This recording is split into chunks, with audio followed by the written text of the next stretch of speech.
Hey folks, so I just recently finished the Hyrule Warriors Age of Imprisonment story, and it was phenomenal. This is the ending that the Wilds era of the Zelda series deserves in my opinion. I've got loads to talk about that can't all fit into one singular video, so I'll be making multiple videos about this game without a doubt, but in today's video, I want to talk about the one thing I was most excited for going into this game. New lore. Age of Imprisonment has given us so much new and in-depth Zelda lore which is confirmed to be canon information, and I want to talk about some fascinating discoveries that were made throughout this adventure across ancient Hyrule. Before we get into this one, I'd like to say a massive thank you to new channel backer through YouTube memberships, Mega Browner. Thanks a ton for joining and supporting the channel. I really appreciate it. Let's waste no time getting into this one. Ignore the washing on my radiator. And be sure to go and grab yourself a delicious snack and drink for the video, folks. Subscribe if you're not already for lots more fabulous Zelda content from myself. Drop a cheeky wee like down below. And let's now look at the new lore in Hyrule Warriors Age of Imprisonment.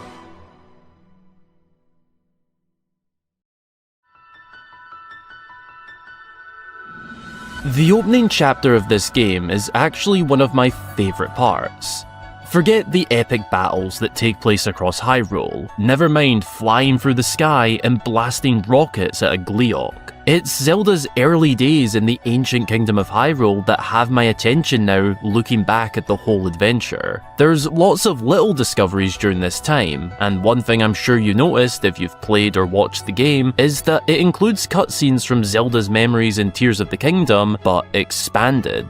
We get new perspectives and added context to a lot of these scenes, including the one where Zelda first arrives in the Founding Era.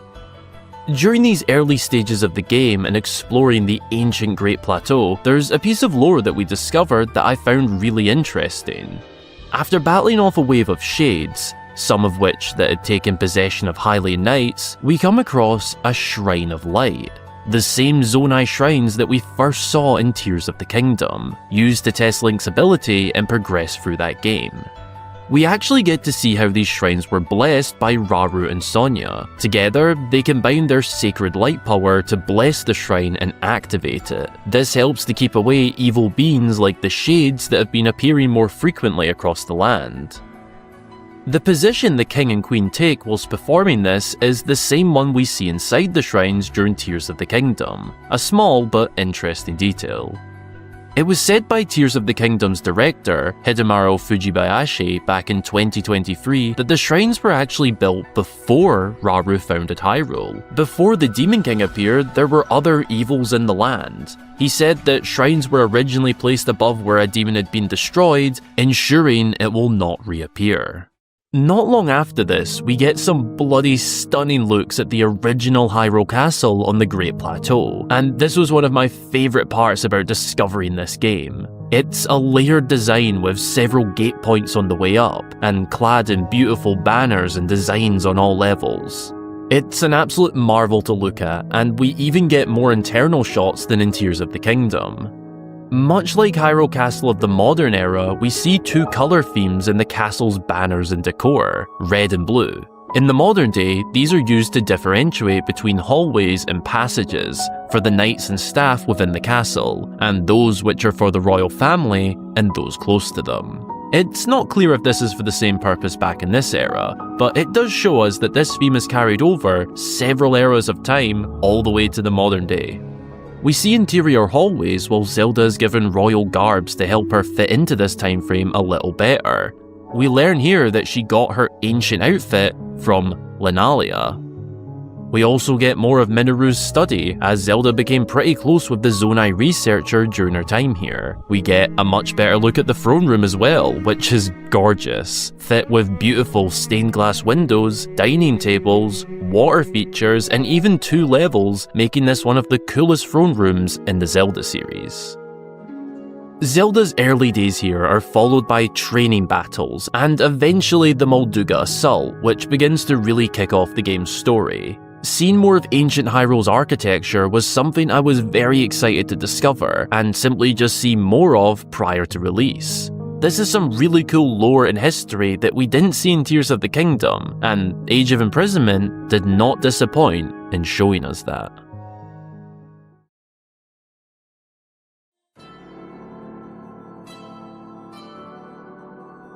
The Gerudo tribe in this era are fascinating. There's tensions between Hyrule and its allies and the Gerudo. As Zelda witnesses the Goron chief Agriston receive his envoy mask from King Rauru, she talks with Queen Sonia about the relationships of the leaders around Hyrule, with Sonia stating that things are good. However, when Zelda asks about the Gerudo, Sonia has a different response. It was hoped that the Gerudo would join hands with Hyrule and its allies, but in recent times the Gerudo have been encroaching on neighbouring lands, in search of more fertile land to call home, overstepping a boundary. Ever since the rise of current Gerudo chief Ganondorf, the voices of the Gerudo people have fallen progressively silent.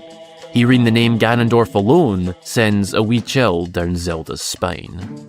When we get a more focused look at the Gerudo, we learn something extraordinary about how they view their own leader. In a meeting between Ganondorf and his Gerudo army, he sets out a plan to attack the Kingdom of Hyrule with a Molduga assault, which is instantly questioned by Ardi, one of his Gerudo chiefs, asking what about those who seek peace in the land, pointing out that there's no need for such rash action, to which Ganondorf questions if she would disobey his orders, with threatening aura.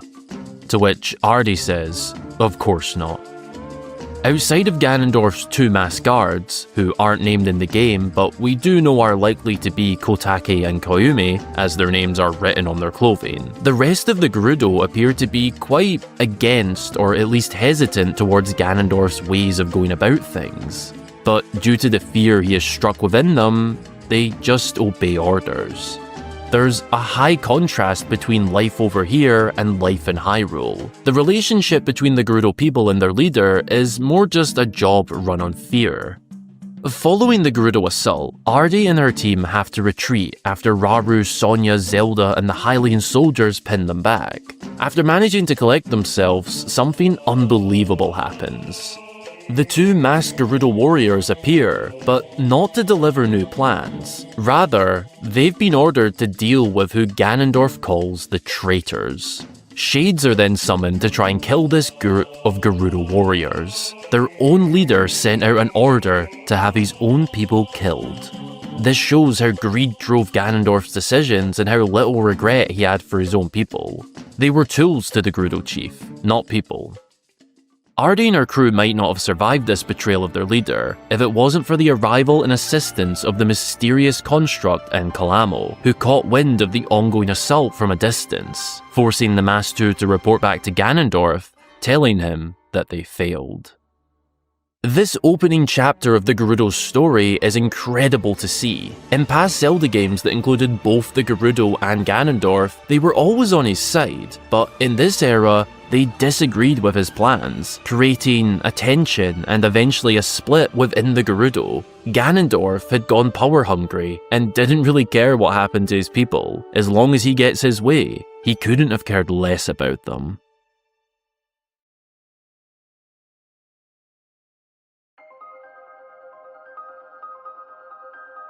Out of all of the intriguing mysteries going into this game, the one that by far captivated most of us was the identity of the mysterious construct.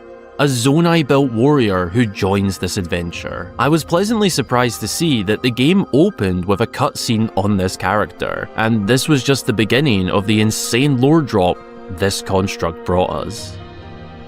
The game opens with this underground scene, somewhere unknown deep within the depths. Within untouched ruins that appear to have been that way for countless years. A wee Korok is seen exploring the ruins and picks up a glowing blue shard on the ground. Without any doing of his own, the shard draws itself to a stone platform which on top lies a dormant construct frame. The blue shard brings energy and life to the frame, and this is our first look.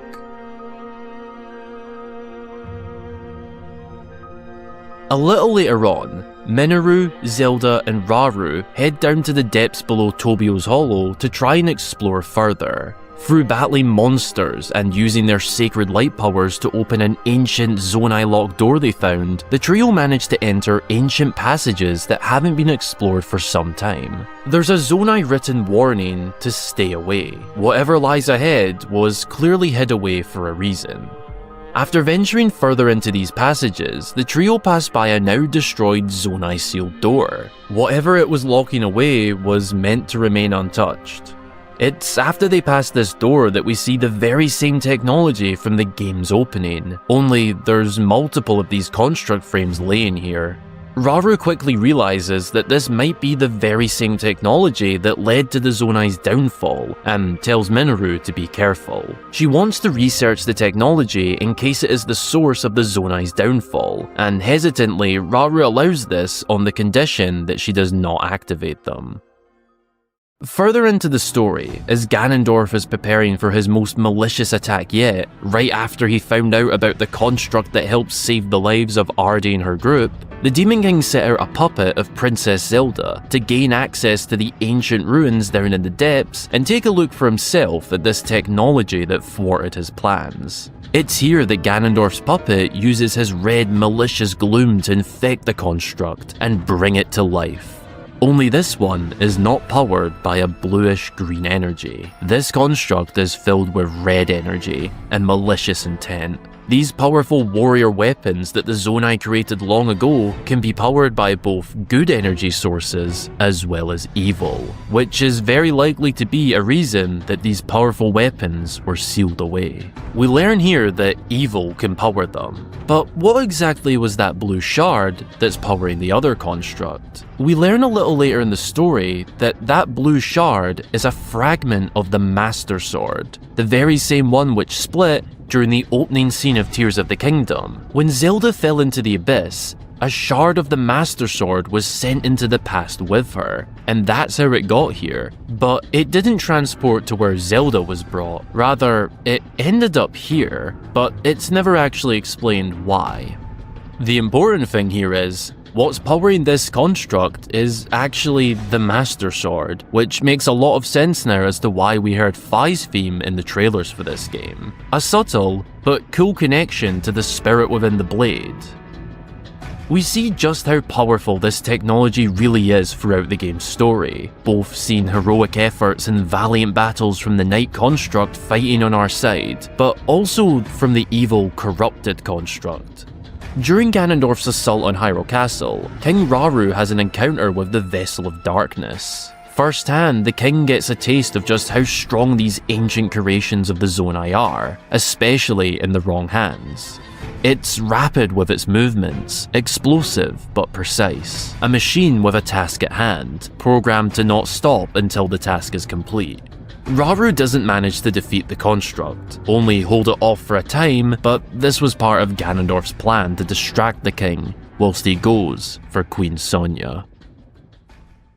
Throughout the battles that take place across the game, we see the Knight construct display very real and lifelike warrior abilities, shredding through hordes of monsters, facing off against the likes of Lynels and the Archfiends, and even flying through the sky to battle against airborne creatures. It's clear why this technology was hidden away and now considered forbidden. It's an incredible piece of work by the ancient Zonai, but perhaps too strong for what they could handle.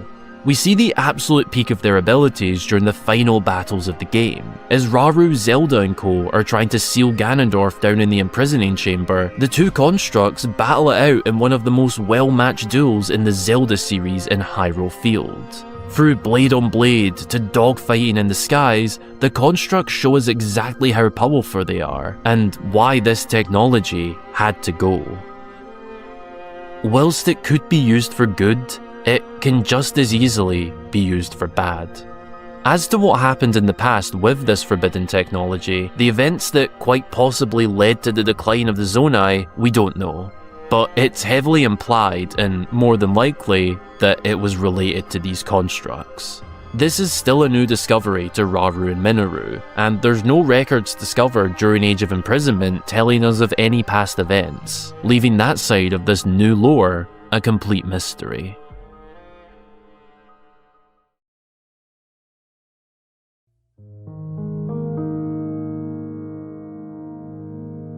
One of Age of Imprisonment's best characters in my opinion is someone we never actually play as. Linalia, the Chamberlain for Zelda in ancient Hyrule Castle, is a key character to the events of this game. Linalia documents a lot of what goes on and what takes place during this adventure, and there's one part in particular that she documents that fascinated me.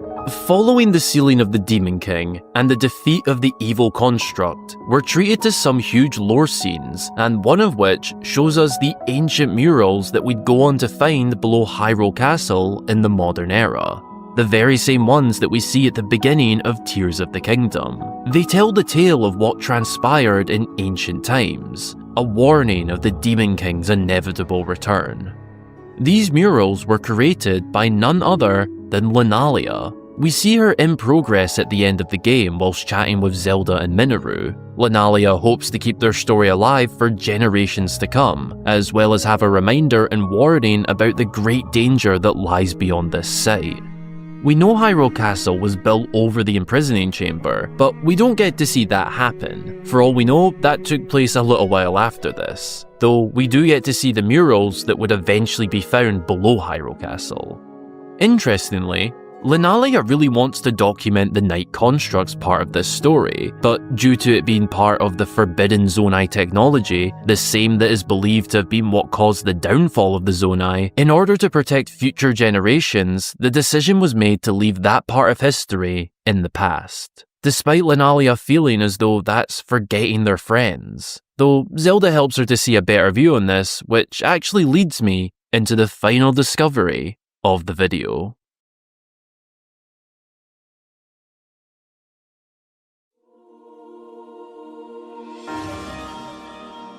A new fan favourite character in this game is Calamo, the adventurous Korok that is on a quest to find somewhere to plant his roots and grow into a mighty tree, which is some new lore we learned in itself that Koroks of this time would go on these missions.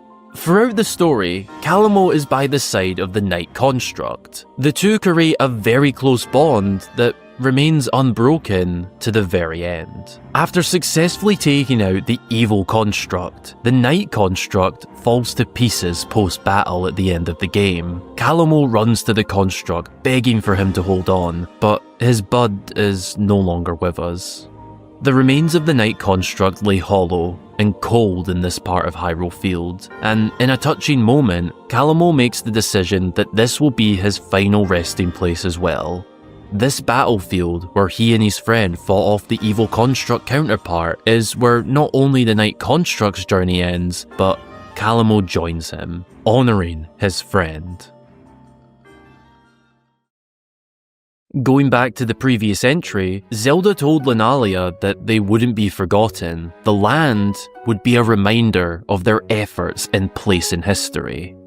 Throughout the game, and I believe many fans, were speculating that Calamo might have been the Great Deku Tree, or a Great Deku Tree of some kind, but I have reason to believe that this is not the case now.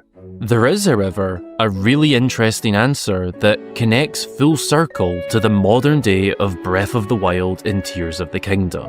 At the end of Age of Imprisonment, we see a cutscene of Linalia burning pages into a fire. Behind her is the beginnings of Calamo growing into a tree. The construct remains are there as well, as is the Gerudo spear that Calamo brought on their journey, the one he got after they rescued the Gerudo. Together, they'd rest and grow eternally into a beautiful tree, but here's where it gets interesting. Further into the post-story scenes, we get a shot of a much more developed tree towering over the land, with little Koroks at the bottom looking at the construct remains and Gerudo's spear being consumed by the tree's growth. At this point, I was convinced this is the Great Deku Tree again, but if we look at where this shot is, it's clearly not the Great Hyrule Forest where the Great Deku Tree we know of was. It appears that this is the same site as the ancient tree stumps seen in the modern day. And to further back this connection, in the Zelda Notes app, Princess Zelda says this about the ancient tree stump. Previous archaeological investigations discovered a single ancient spear within this decaying tree trunk. It has stirred up spirited discussion among many researchers, but little additional information has been revealed, despite their piqued interest. An ancient spear within the decaying trunk. Pair that with these comparison shots, and I'm pretty sure it's safe to say that what is now the ancient tree stump was once upon a time Calamo and the remains of the construct.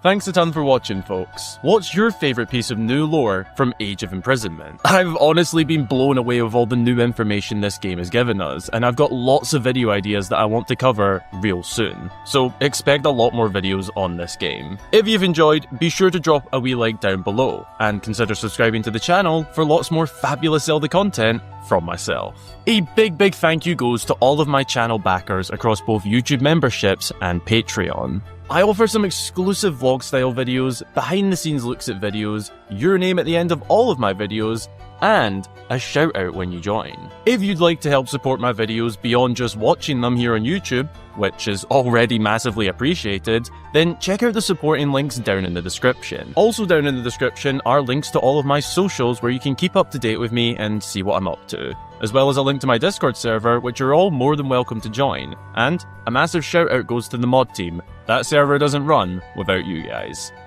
I appreciate you. Thanks again for watching, folks. I hope you have an amazing rest of your day or night. And until the next time, I've been Hyrule Gamer.